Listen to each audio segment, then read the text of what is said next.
नमस्कार दोस्तों, मैं हूं वंदना भारती और आप देख रहे हैं कमोडिटी इनसाइट्स। आज अगर आपको गोल्ड सिल्वर में या कमोडिटीज में ट्रेड करना है तो आपको दो डेटा पे काफी ज्यादा नजर रखना होगा, क्योंकि वही दो डेटा अब आज के दिन में मेजर ट्रिगर्स है जो दशा और दिशा तय करेंगे इंट्राडे के लिए गोल्ड प्राइसेस में। और खास करके आज वीकली क्लोजिंग होने वाली है, तो काफी इंपॉर्टेंट है ये डेटा पे नजर रखना। और इसमें एक डेटा मैं आज आपसे डिस्कस करना चाहूंगी, अनएम्प्लॉयमेंट रेट, यानी कि कितना बेरोजगारी दर वहां पे यूएस में होता है। तो ये अभी आपको 4.3% का है, एक्सपेक्टेड भी है 4.3% आना। और ये इस लेवल को मेंटेन कर रहा है, चला गया था कितना, ये मार्च 6 में 4.4%, वहां से एक नीचे आया है। अब ये डेटा इसलिए इंपॉर्टेंट है क्योंकि अगर ये डेटा अगर 4.3 से 4.2 आ जाए तो यूएस की मार्केट के लिए बहुत बढ़िया है। डॉलर इंडेक्स में एक बढ़त आ सकती है, और अगर ये 4.4 की तरफ जाता है, थोड़ा भी अनएम्प्लॉयमेंट बढ़ता है, तो फिर ये आपको बुलियन में एक बाइंग रिटर्न लाता हुआ दिखाई दे सकता है। और थोड़ा सा जब आगे बढ़ेंगे तो आपको लगेगा कि ये इसका एक रेंज है, एक कॉमन रेंज बन गया हुआ है, जबकि 22-23 में अनएम्प्लॉयमेंट इससे भी नीचे थी। और हमेशा आप सुनते होंगे कि हमें टारगेट लाना है, इसे 3% तक करना है, इन्फ्लेशन को 2% तक करना है, लेकिन ये थोड़ा सा भी मुश्किल लगता हुआ दिख रहा है। और इस चार्ट पे मत जाइएगा क्योंकि ये कोविड एरा वाला चार्ट है, तो वहां तो लॉकडाउन वाली स्थिति थी, तो उसको मान के फिलहाल फिलहाल नहीं चलेंगे। दूसरा यहाँ पे है कि नॉन फार्म पेरोल डेटा, यानी कि आज जो मतलब कि रोजगार पे नॉन फार्म पेरोल में कितने लोग आ रहे हैं। तो अब ये जो मतलब कि कितने लोग आ रहे हैं ये बहुत कम हो गए, ये यहाँ पे नेगेटिव डेटा आया, यहाँ पॉजिटिव आया, यहाँ पे पॉजिटिव आ रहा है। लेकिन ओवरऑल अगर आप देखेंगे कि कितने लोग आते थे नॉन फार्म पेरोल पे, तो हायर साइड अगर जाएंगे तो 943 के करीब आते थे। अब वो धीरे धीरे आपको रह गया है, कितना रह गया है, 85 के का, 115 के था, अब 85 का यहाँ पे एक्सपेक्टेशन है। तो अब आप समझ सकते हैं कि धीरे धीरे नॉन फार्म पेरोल पे कितने लोग आ रहे हैं। ऐसे तो आपको डेटा पॉजिटिव दिख जाता है, लेकिन ओवरऑल देखेंगे तो एक नॉर्मल जो एक बेरोजगारी है नॉन फार्म पेरोल में, वो यहाँ पे कम होती हुई दिख रही है, जो कि एक सही इंडिकेशन नहीं है। अब हम आ जाते हैं फिर से वापस से अपने मार्केट की बात करने के लिए। और कुछ ट्रिगर्स आपको देखना जरूरी होता है, क्योंकि ये डेटा 6 बजे के करीब आएंगे तो आप देखिएगा मार्केट उस समय वॉलेटाइल रहेगी।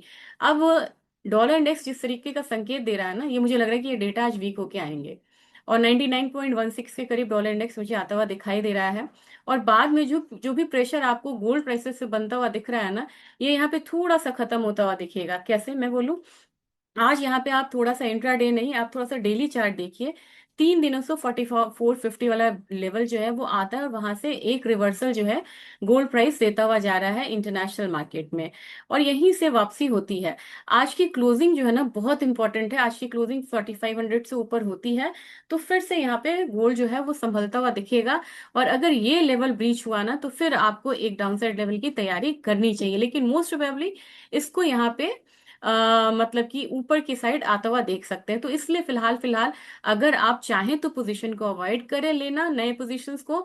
और नहीं तो लेना है तो एक लेवल्स का वेट करिए। अगर एमसीएक्स की बात करूं, मुझे लग रहा है कि यहाँ पे भी एक ये जो गैप है, ये गैप मैं आपको दिखाती हूँ अर्ली चार्ट पे, तो आपको ये क्लियर दिखेगा।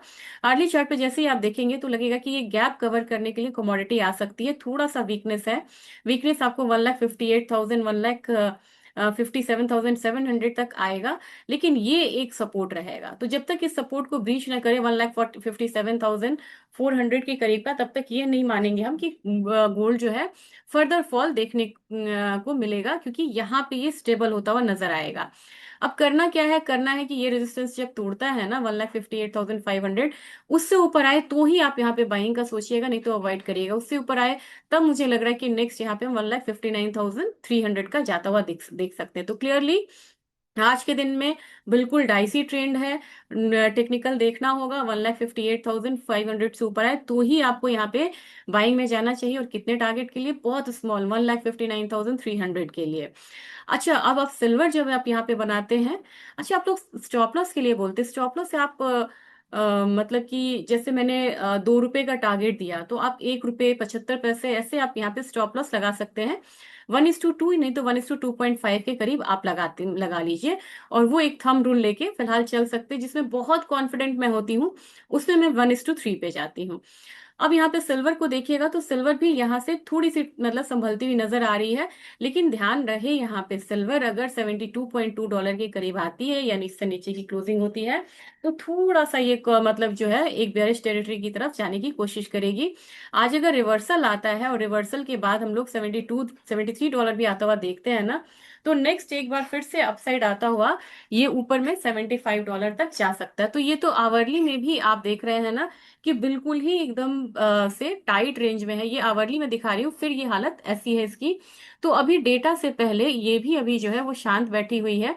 हालांकि अपने डे लो से एक यहाँ पे हम लोगों ने रिकवरी आता हुआ देखा है, करीब करीब यहाँ पे डबल बॉटम बनता हुआ दिख रहा है। अगर आप ध्यान देंगे कोई भी रिवर्सल आपको यहाँ पे खत्म हो सकता है $76 के करीब आके। अगर आप चाहें तो आप सिल्वर को अवॉइड कर सकते हैं, और अगर आपको बाइंग करनी है तो आप ईटीएफ में बाइंग कर सकते हैं, क्योंकि वहां पे आपको कुछ लोअर लेवल्स मिलता हुआ नजर आ सकता है। जैसे कि मैं एक बारी निपॉन का ही मैं अगर सिल्वर ईटीएफ लूं तो ये आपको हल्की सी जो कमजोरी है यहाँ पे एक सपोर्ट लेता हुआ नजर आया है। एक्यूमुलेट करते हैं तो आपको यहाँ से आने वाले समय में एक बेहतर फायदा मिलता हुआ नजर आएगा। अब 92.13, अब एनर्जी काउंटर पे हम आ जाते हैं और आते हैं हम गोल्ड क्रूड पे। क्रूड में अगर फॉल आ भी रहा है तो अगेन $85 से $88 यही मेरा रेंज रहेगा, मैं इससे नीचे नहीं जाना चाहूंगी, क्योंकि मुझे लग रहा है कि ये अल्टीमेट रेंज है और उसके बाद ये इसका मेजर सपोर्ट है जो 100 डेज का मूविंग एवरेज है। आई रिस्पेक्ट दिस लेवल, और मुझे लग रहा है कि ऐसे भी हायर हाइज हायर लोज बना हुआ है। तो आपको डाउनफॉल बिल्कुल केप्ड है आज के दिन में, $90 से नीचे मुझे फिलहाल नहीं लग रहा क्रूड ऑयल, क्योंकि कोई भी ऐसी शांति वाली न्यूज जो है वो नहीं आई है। तो डाउनसाइड केप्ड है हमारे यहाँ। अगर आप सेलिंग में हैं तो आपको एटलीस्ट इस लेवल पे निकलना चाहिए 8600 के करीब, और ज्यादा इसे होल्ड करके नहीं चलना चाहिए। अब दूसरी कमोडिटी यहाँ पे एनर्जी काउंटर की लेंगे, नेचुरल गैस की। नेचुरल गैस में अब थोड़ा सा आपको एक करेक्शन देखने को मिल रहा है, प्रॉफिट बुकिंग भी कह सकते हैं।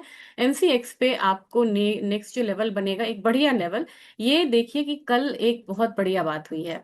ध्यान दीजिएगा, ये हमारा 200 का मूविंग एवरेज है, इससे ऊपर की क्लोजिंग हुई है। तो अभी मुझे लग रहा है इससे नीचे थोड़ा मुश्किल है गिरना।